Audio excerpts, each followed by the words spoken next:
You're listening to Therapy in the Diaspora, a Diaspora Therapy Group Podcast.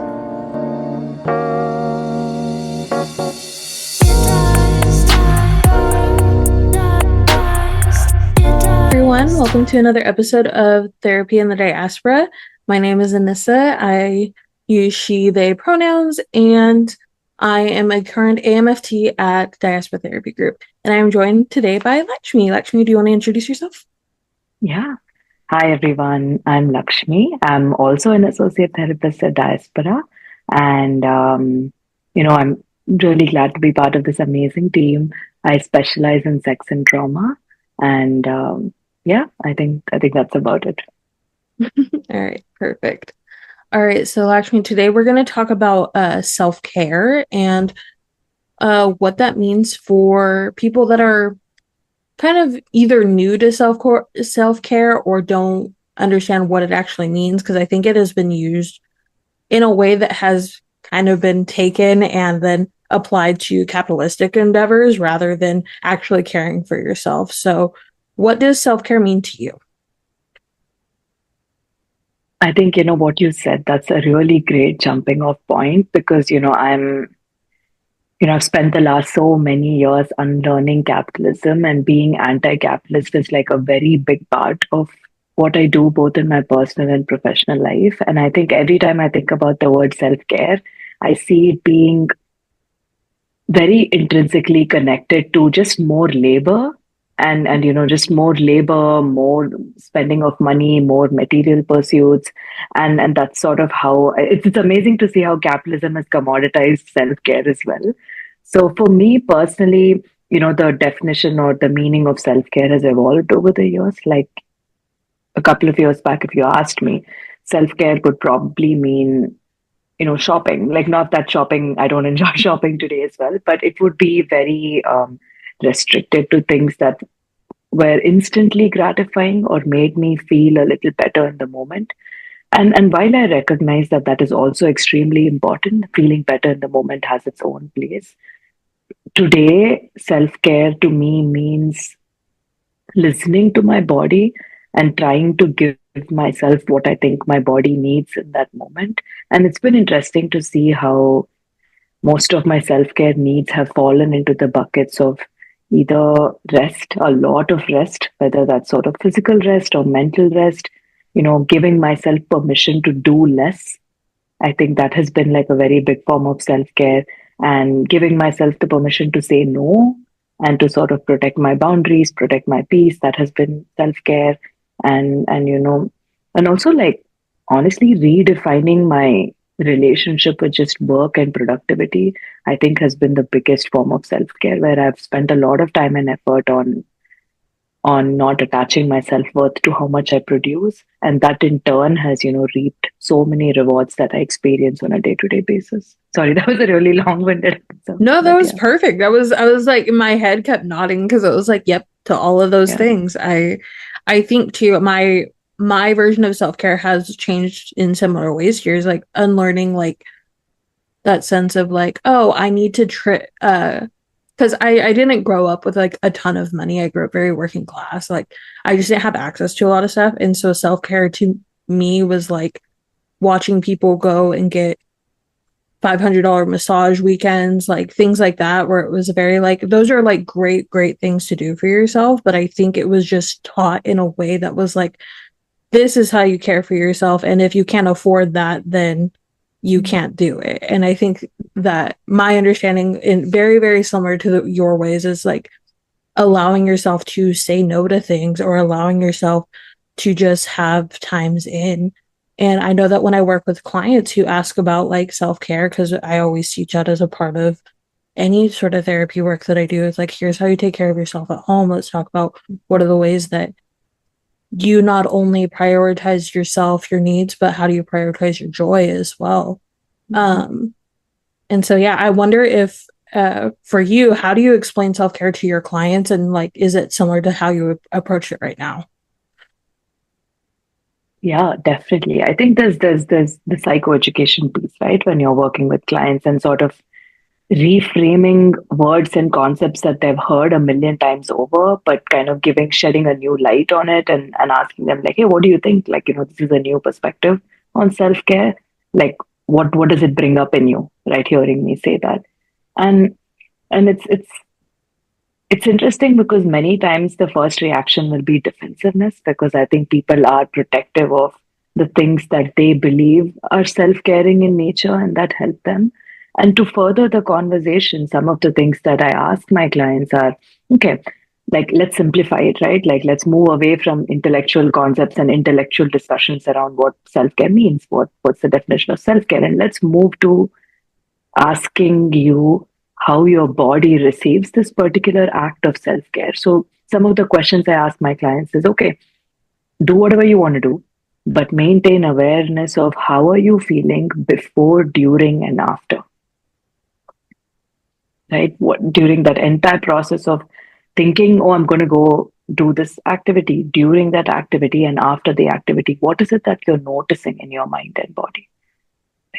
Are you noticing that this activity is creating more stress? Like, are you noticing tightness? Are you noticing anxiety? Are you noticing resistance? What is it that you're noticing? And that helps us really break down and understand what that experience is like for that person. And also this is again in line with going against capitalism, right? Where I ask them, does it feel easy? It's supposed to feel easy. It's supposed to feel inviting. It's supposed to feel the way, your bed feels at the end of a really long day, like just inviting you and giving you a place where you can just rest and be. And when you're done, feel very, very rejuvenated, right? Is that how you experience this particular activity? And if not, what is going on there, right? Like, what are you doing there? And why do you categorize this as self-care? And then sort of breaking that down. Yeah, I think that's beautifully said, and also important for people to break down as far as like what are self-care practices and what works for you as an individual. Mm-hmm. Journaling and listening to ocean sounds may work for one person and not for another person because of deep trauma histories, like how there's so many different ways that can impact. One of the ways that came into my head right now is like when I talk about like guided meditation with clients as a like form of like centering yourself, I always ask them as well, and this goes into self-care, is like, okay, do you have a fear of drowning? Do you have like a fear of, because I know I derive a lot from a lot of peace from like listening to the ocean and picturing myself in water, but a lot of other people, it's a trigger for them. It can be like they may have a history, or they may have gone swimming one time and had a horrific event where they almost drowned, or somebody in their life had like that's how they passed away. And so checking in with yourself is vitally important to, why do you want to do this thing? And are you doing this because somebody else told you to, and you think, oh, this is how I correct this behavior, and now you're frustrated because it's not correcting it, or that it's not working for you? And really checking in with that individualized self. It's the first thing in care, self-care. You have to make sure that it works for you.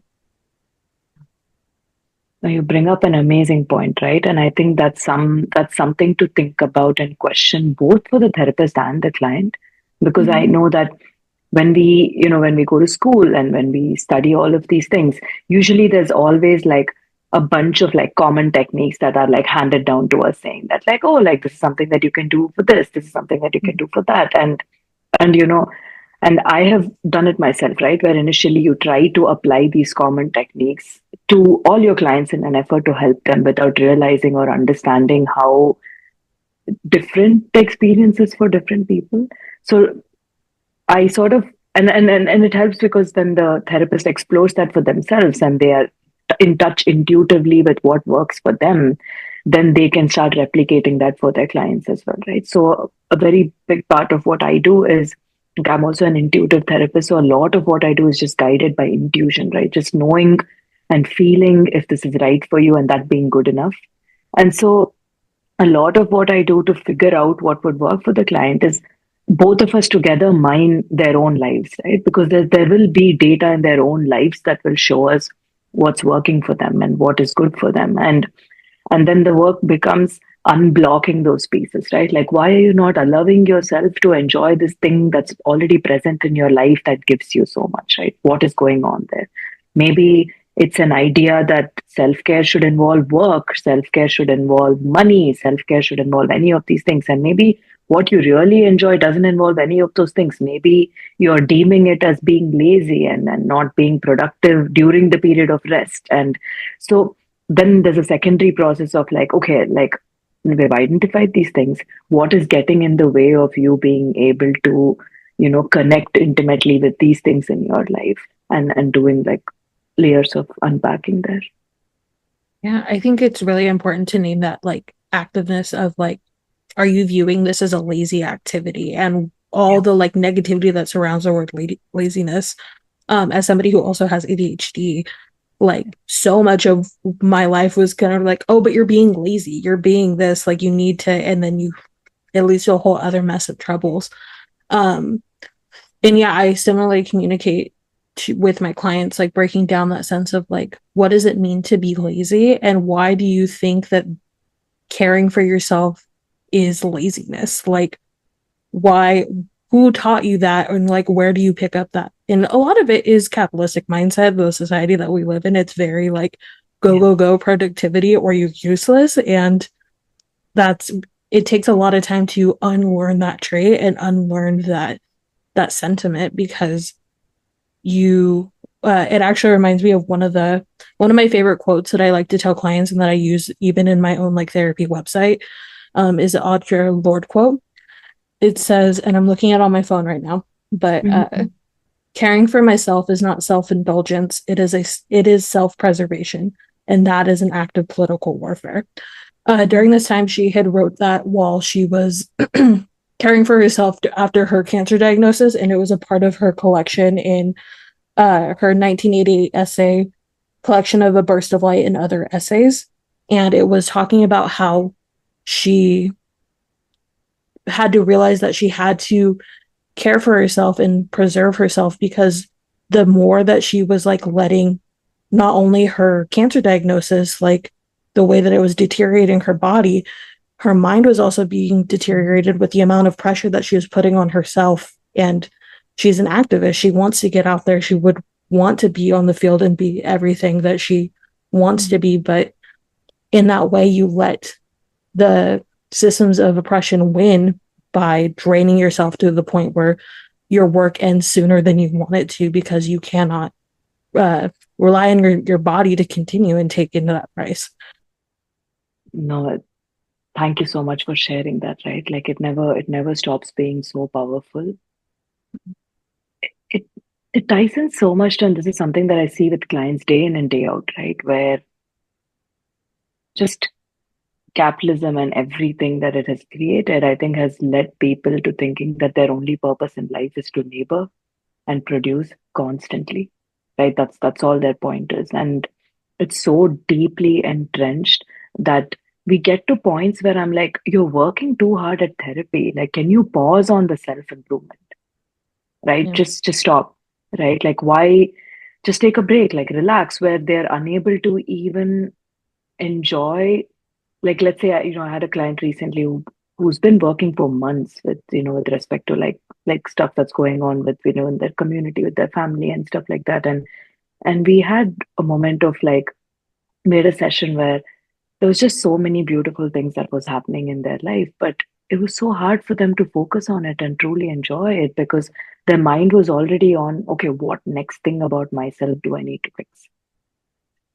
And I think somehow self-care also sort of falls into that bucket where it almost feels like a very, like the way people approach it, it feels almost violent, right? Where I'm like, okay, you're exhausted, but what you're deeming as self-care is hiking for 6 hours on the weekend, right? That's like, how is that self-care in this context, given the fact that you're exhausted, right? And what is making you get up at 6 a.m. again on a Saturday and like drag yourself out to hike somewhere, right? Where, and I think it's sort of like building that context. It's sort of like, okay, you are bigger than everything. You are bigger than your work. You're bigger than your passions. You're bigger than your hobbies.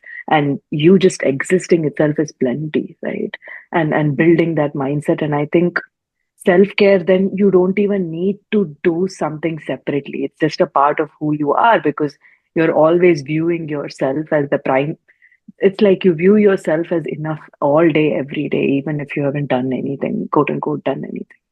Yeah. And so much of it is, I think, self-care is so directly connected to how clients view just their purpose in life, and I think how they connect to capitalism. I think that's what makes it so hard to rest. Mhm. Yeah, there was a client that I had very, very recently who, in her job, it was also like she's focused on work. She also has a lot of family stuff that is going on right now, family illness, that she's like, I want to quickly get over the grief of like what's going on, and I want to keep going, going, going. And I was like, hey, when was the last time that you just like chilled? And she was like, what do you mean? I was like a day where you just stayed inside or did whatever, like did that was when was the last time you had a lazy day is basically what I asked. Yeah. And she goes, I don't know. And I was like, okay, well, your homework this week, and when's your next day off? And she had said Saturday. I was like, do you have anything going on this weekend that you already like prepped out for? She's like, I have a party on Saturday night. I was like, okay, so then all day on Saturday, your homework for therapy this week is uh to sit down and do your favorite activity, and you don't have to change out of your clothes, you don't have to like, you could stay in your pajamas, I don't care, and report back to me how that day went and what it meant to just rest that day and not have to be productive. She gets back into the session the following week and she's like, hey, so I feel so good now. I was like, I was all good at work on Monday. Like I visited family, like got in touch with some people. And I was like, okay, well, what'd you do? What'd you do Saturday? And she was like, she watched a show. I can't remember what exact show it was, but she also played Animal Crossing all day and built on her island. I was like, okay. And I was like, and how did it feel to do that? She was like, at first it felt a little bit wrong, but then I was like, well, I enjoy doing these things. Why wouldn't I just do them? And I have the time to do it. And just the look on her face when she was like, it felt stupid to be like, why would I not do this? But there's a power in breaking that stigma against laziness and towards self-care. Self-care doesn't have to be, as you said, like getting up in the morning to at 6 a.m. to go on a hike. Like it could be something as simple as chilling in your pajamas all day and watching your favorite films or playing your favorite game. Like it doesn't have to be something that one contributes to capitalism, and two doesn't have to be something where you're putting your body in more stress by like self-care can be that, but it doesn't have to be.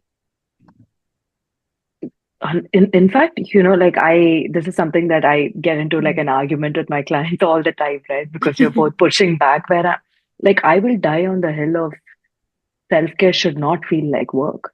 Yeah. It should not feel like work. Like it doesn't matter how much you like that activity, right? Like I love hiking. But if it's feeling like work, then that's probably not right for me that day or that week. Right. So I will die on the hill that self-care should not and cannot feel like work. It has to feel easy. It has to feel lazy. It has to feel like your body can just be, and that's enough. Like even me personally, like I love watching TV. Like I watch a lot of television. In fact, like at the end of every day, like, my partner and I, our ritual is like post dinner until bedtime, we just watch TV, right? And I've had so many conversations with people over the past, right? Whether that's friends, whether that's family, whether that's clients. And it's always an element of surprise. Like, oh, what do you mean you spend like so many hours every single day, like watching TV? And for me, I'm like, well, I've worked hard and I have, I've not been diagnosed. I haven't self-diagnosed, but I'm somewhere on the spectrum of neurodivergence makes Yeah. it, that makes only certain activities feel relaxing to my brain, where my brain can feel like it can turn off and, like the noise can just dial down. And TV is one of those things. And so I feel like, but there's so much stigma attached to it, right? It's so surprising anytime I tell, oh, I love watching TV. That's my number one hobby. I watch TV. That's like half my personality at this point. And like, why is that a problem? Like, I don't like it's sort of hard for people to even grasp the concept of like, oh, but like, you worked, shouldn't you be like working out? Shouldn't you be doing this? Shouldn't you be doing that? Like, yeah, maybe. Like, that day, if I think about it, if I'm like, oh, a walk feels really good, like it feels easy, it feels inviting, then yes, that's right for me that day. Or if I think about it, oh, a swim, okay, a swim feels good. It feels like the pool is calling out to me. Then that's right for me that day. So, sort of building that intuitive voice that asks yourself, like, what do you need today? Rather than enforcing it from the outside, saying that, like, I don't care how you feel. We said we were going to go to the gym, so we're going to go to the gym. Right? Not that voice. Yeah, as soon as it becomes a task, then it's work and it's not rest. If you're, and even like when you're in those modes of rest where you're technically not doing anything, like maybe you're laying on your couch, if all you're focused on is literally being like, I'm not doing anything, I'm not doing anything, I should be doing something, that's not rest either. That is continuing that stress, it's cortisol, that's all corroding your body. Like it is not giving you a chance to really let your body stay still and rest itself, which it desperately needs. And I think that's where a lot of people struggle as well, is even they're like, well, I didn't do anything. I was like, well, what'd you think about? They're like, that I wasn't doing anything. Well, then yeah, you're not focused on anything. You should be doing this and this. And I also agree with the stigma against TV. I am a film girly. I love television. I love film. I love to like see, I like to rewatch things and catch new things that I haven't before or connect them to different things in my life. It's why I love like that Avatar Last Airbender series. It's why I love like my favorite movie in the world is Stranger Than Fiction, which basically the end of that movie is just like, hey, what are the little joys in your life and how do those little joys make life worth living? And I had watched it very recently and I was like, oh my God, yeah, I was forgetting about that. I've been so nihilistic lately that I forgot that it's okay to enjoy life. And especially, I think, at a time like now where there's not new things happening, because, like, within communities of color and marginalized communities, whoever's in power doesn't really matter because we're still at the stake of everything. We're still being used and being demoralized and all of these things. But because it's so present, we're getting so much content and just awareness that it's like, okay, yes, we can take in all of this information. We can take in all the things that are and stay up to date about things that are happening in policy and what's moving left and right. But how are we also taking care of ourselves in that moment while we do those things? And are we shitting on ourselves or like making ourselves feel worse when we still continue to be like, okay, I need a day of rest. I need to unlog from social media. But what if I miss something? That's Yeah. still necessary in your day to day. Otherwise, you will just implode. You can't take care of yourself when you're constantly stressed out. I think absolutely, like that sort of brought up two things for me, right? One is Mm-hmm. the extreme fear that like a lot of people are going through that sort of causes them to want to be constantly engaged with I understand, right? I absolutely understand. And the second is the guilt of maybe not doing enough, right? The guilt of like checking out, the guilt of having a nice day, the guilt of maybe enjoying your life when so much is going on. And it's something that we face as therapists too, right? Like this constant feeling of like, oh, like maybe if I could just do one more session and help this one other person, let me like say yes to this client even when I'm feeling exhausted. And this feeling of like, oh, but let's say you had a day full of clients who were like scared, who were petrified, who were going through so much. And then in that evening, you have something nice planned for yourself. That sort of guilt that you experience, right? And it's important for us to like break this down both for ourselves and our clients, right? To truly understand how here actually, where when I have conversations like this with clients, like a lot of what I focus on is okay, what are your values? What are your principles, right?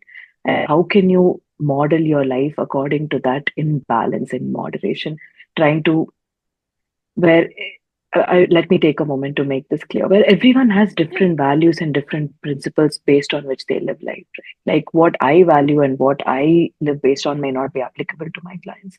So I think thinking about those things and working through these feelings of like guilt and these feelings like they're not doing enough, I think is so important. And showing them how that can get in the way of how they want to live their life and how they want to show up for their families or for their communities, and how they're going about things might actually be against, directly in conflict with their values and principles and what they want to do. So it's almost like, hey, like being lazy is the smart thing to do if you actually want to achieve the things that you want to. It goes back to that quote. Everything that you said is what I take into for myself and also for my clients. Like having all the conversations I did last week post inauguration and being like, hey, how are you doing? What's going on? How are we taking care of ourselves? Uh, and a lot of them nervous about everything that's going on. Although, like headlines that we getting 10 headlines in 5 minutes is not good for your body to just like sit with. And once again, that guilt coming through of like, am I doing enough? And what does that mean to do enough? What am I supposed to be doing? Um, I've been giving out a lot of resources and like, here's things that you can do, but also remember you have to take care of yourself. And one conversation I had with a client, not this week, but last week, was the conversation around what is radical joy and what does it mean to take care of yourself during this time. I'm like, they want to see you broken down. That's how they keep power going, is when they see that you have no hope left. So do things to take care of yourself, do things that bring you joy, and rest when you need rest. If you burn out too quickly, you're useless to the cause. So why would you continue to grind and grind and grind if you're just going to wear yourself thin and then you're not going to have the impact you want to have anyway? And a lot of my clients did take that they're like, you're right. Why am I not centering myself? Like I'm afraid for a lot of different people right now, but why am I constantly putting myself into a headspace where I'm not doing enough, and maybe just me existing and being who I am and enjoying life is more radical than any like doing a lot of different things that you could do. Not saying those things are not important, but how important is it to make sure that you can do that for the long run and not just for the next month or so? 100%. Yeah. Okay. So as we continue to have this conversation, like continuously, I'm sure we'll bring up self-care again in other episodes as well. But you've already mentioned one of the ways that you derive care for yourself is through television. Is there any other things that you specifically have done this week or the week before to prioritize your self-care? Let's see. I think one of the biggest things, and this I did a while ago, where was walk a lot more. Like where I know that, like fitness, everyone's like, oh, strength training is really important. And yes, it is. But by going through this intuitive process, I figured out that my body really enjoys slow movement. Like, that's my jam. Like, I like really slow, long walks, and they help me both mentally and physically, especially to unwind after like a busy day where I'm like going, going, going. And so that's something that I very sort of religiously incorporate. It feels easy, right? Like, oh, done with dinner, like just get up, have like a really slow, long walk and listen to music or not, or just take in the cool breeze on your face and stuff like that. That really grounds me.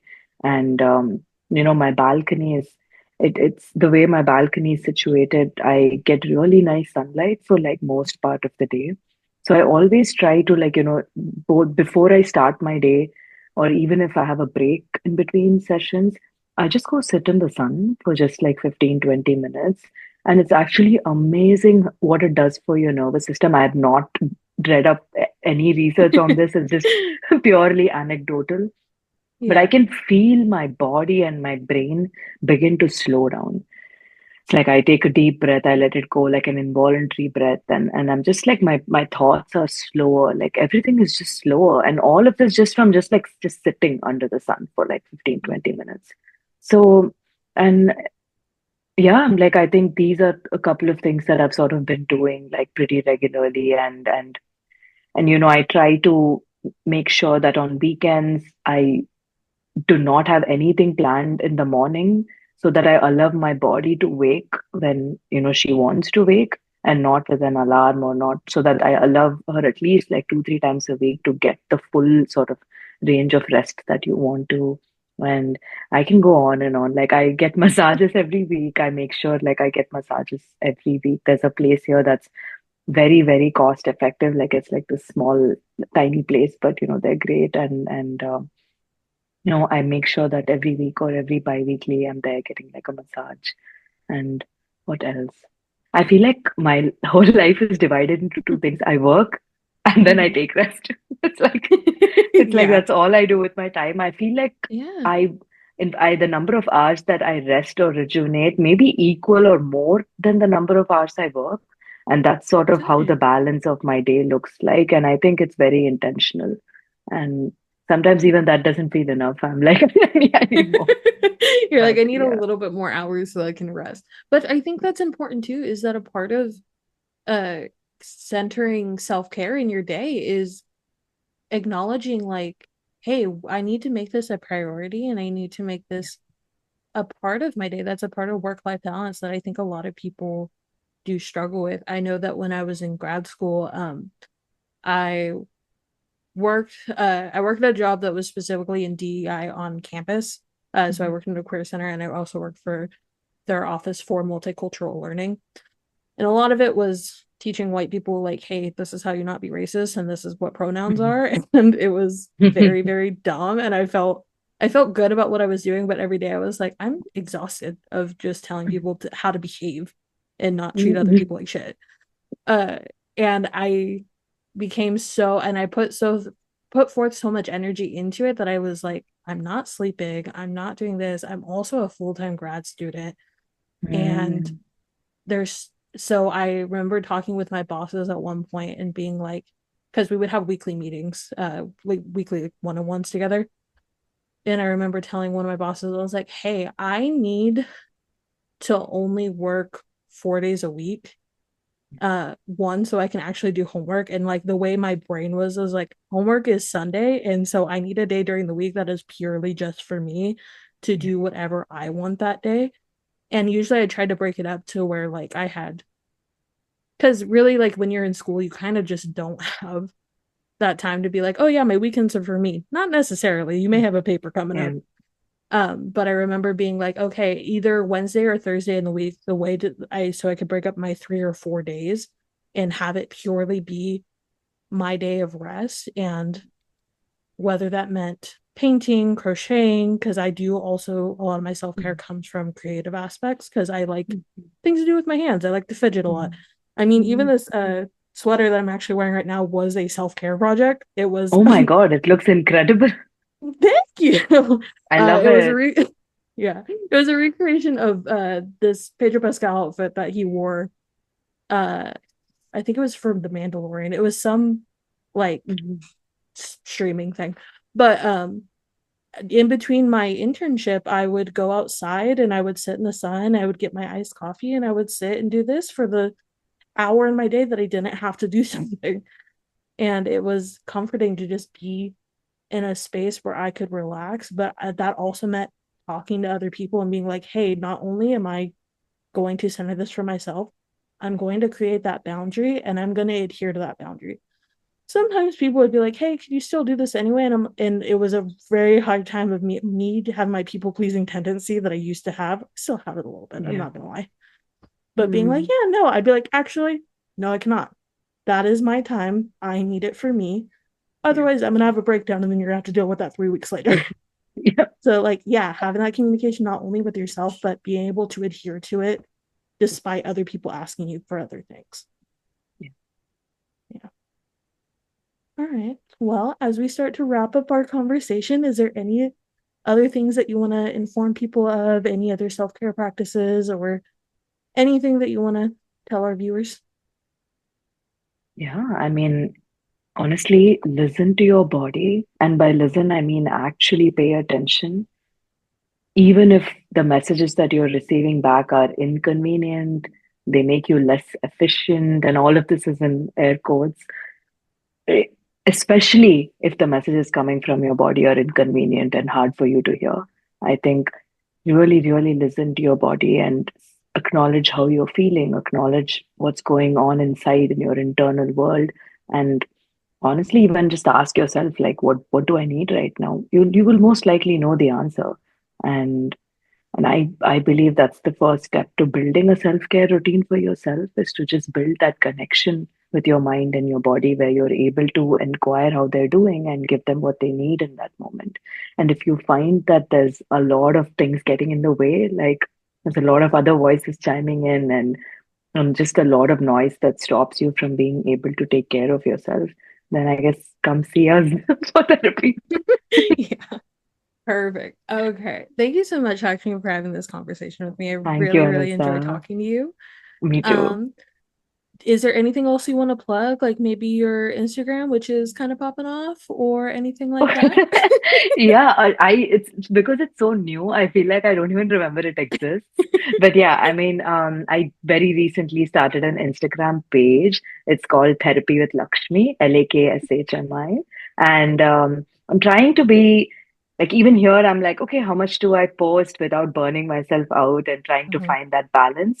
But I do try to post like fairly regularly, and it's just very stream of consciousness, like something that's coming up for me as I'm doing work or I'm reflecting in my own personal life, and I just try to get it there. And so yeah, I mean, if you'd like to engage with that kind of content, definitely follow me, or not, it's fine.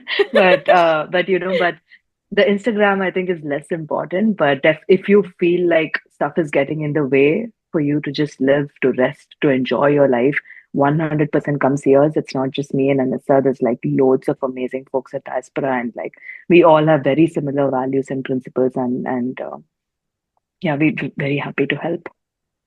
All right. Thank you so much, Lakshmi. Everything, all the information that you're looking for, whether you want to follow us on social media or find links to get into contact with clinicians through Diaspora, the Diaspora Therapy website will be included in the bio below. Or if you're listening on Spotify, it'll be somewhere in that bio. I can't figure out of where it is in my head right now, but it'll be there. Um, but yeah, thank you so much for listening again, and we'll check back in with you in our next episode. Bye, everybody. Bye.